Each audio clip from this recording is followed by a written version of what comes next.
Hey everyone, welcome back to the Dairy Raid and an impromptu video here that we're going to put together based off of hearing one word on the most recent Buck Around podcast episode, which I'll link below, which you should be listening to anyways.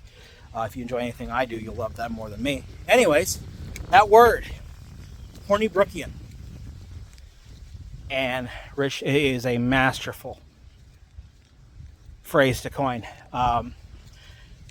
To the new Badger fan or the Badger fan that may have blocked out in the time period between about 2015 to 2018, to me, Alex Hornibrook is the dictionary definition of the Christ era and before quarterback.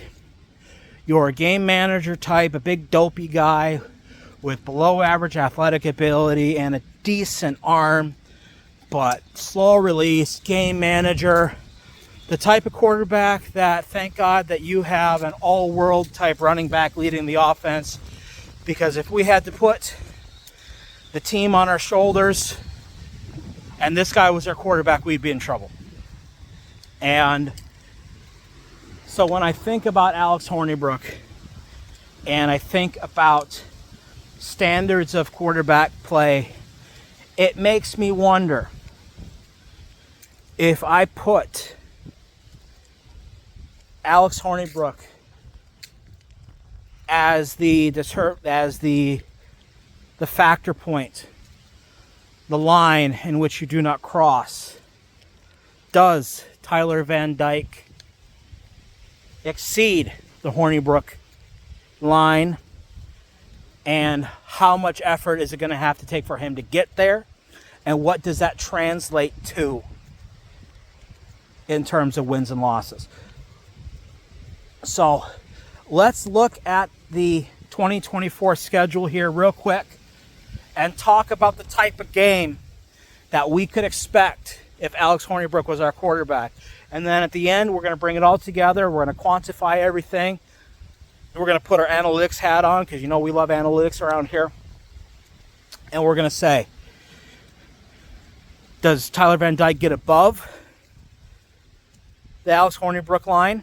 And what does that mean for the team in 2024? All right, so let's look at the schedule. And we'll go game. We'll talk about the opponents and what kind of outcome we would expect from the quarterback in previous years at Wisconsin. So we look at the first two games, Western Michigan and South Dakota. I kind of put them both in the same category as the mid-major. I think you know, Western Michigan is a lower end MAC school. South Dakota is an elite FCS program, so they're basically the same. These are the type of teams that Hornibrook and the typical Badger quarterbacks would pad their stats with. You know, they come out and they'd be in the 250 yards and 3 touchdowns kind of range in those first two games to really set their seasons off and really pad those early stats. You know, Hornibrook was a master at beating mid-major schools. And in the non-conference game, I think his touchdown to interception ratio was like 16-3. So I think those first two games, we're looking at putting up pretty good numbers, which leads us into Alabama. Alabama is not going to be like LSU was back in the day. No, that was actually Bart Houston who played that game. But regardless of a SEC school with a high preseason ranking that is there just because they're an SEC school and you have to put an extra one in the top 10, and by the end of the year they're 8-4. That's not Alabama. Alabama's going to be Alabama. Alabama has all the problems that they're having this year. New coach, a lot of transfers and stuff like that. They're still going to go 10-2 in the regular season. They're still probably going to be in the playoffs. And against a team like that, a high-powered team, you know, we would see, you know, your Ohio States of the world back in the day for the Big Ten. That's where we would struggle, where we would have less than 50% completion percentage, around 100, maybe 120 yards. We're throwing twice as many interceptions as touchdowns. that's how it's going to be. What do you think Tyler Van Dyke's going to do against Alabama? Okay, next up, we got USC. Okay, USC, in my mind right now, we're still thinking of kind of like a non-conference. First year in the Big Ten. They're not a Big Ten school yet, but anyways.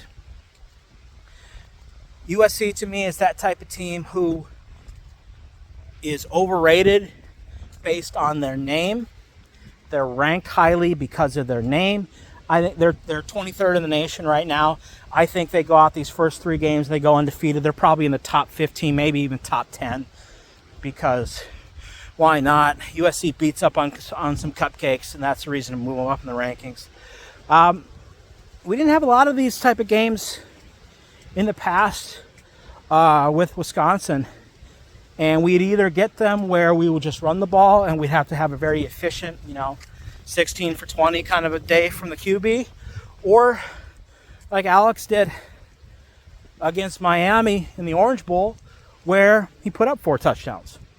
So I have a pretty good feeling that regardless of the quarterback we have, even though they're playing in Southern California, that our quarterback would do well and we would put up some pretty good numbers. Okay, which leads us into the kind of the average Big Ten stretch of the season, where you got those prototypical mid-level Big Ten teams that kind of balloon the schedule a little bit in Purdue, Rutgers, and Northwestern.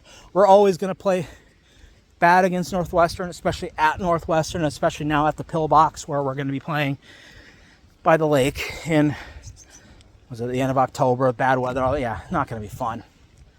And so in that kind of stretch, you're probably going to end up seeing everything kind of average out, where we're going to have about the same amount of touchdowns as interceptions. We're going to have one good game.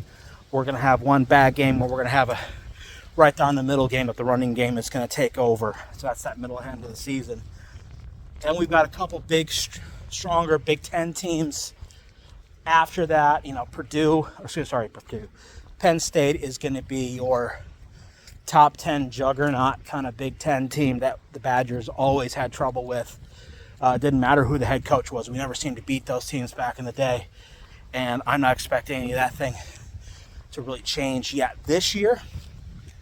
But, in those type of games, the only way, two different ways those games are going to turn out. One, either they're just going to load the box against your typical Wisconsin quarterback and make him beat you. And in turn, he's going to throw 40, 50 passes, complete 24 of them, and throw 3 picks. Or it's going to be the type of game where they don't throw a lot, but they throw a lot off of the running game. They use the running game to their advantage, and they're efficient game manager, put up a decent stat line, but nothing game-breaking. No, again, typical things that we would see. Oregon coming up after that. Oregon's going to be that bowl team that, we would used to get rewarded with for going 6-3 in the Big Ten, beating up on the crap teams and losing to all the top 25 Big Ten teams. And then we get rewarded by playing against a 10-win SEC school, 10-win Pac-12 school, ACC school, whatever. Oregon's that type of school. And we're going to struggle because they're going to have the speed to just match everybody up on the outside. And again, those are the type of games that we would struggle with in the past, and Alex definitely would. Okay, and then our last 2 games against Nebraska and Minnesota. We're going to have a workman's game against Nebraska. Going to be a lot like last year.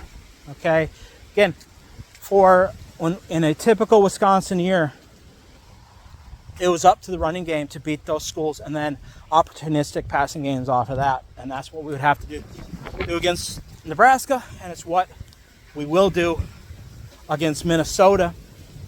Still think we can win those games.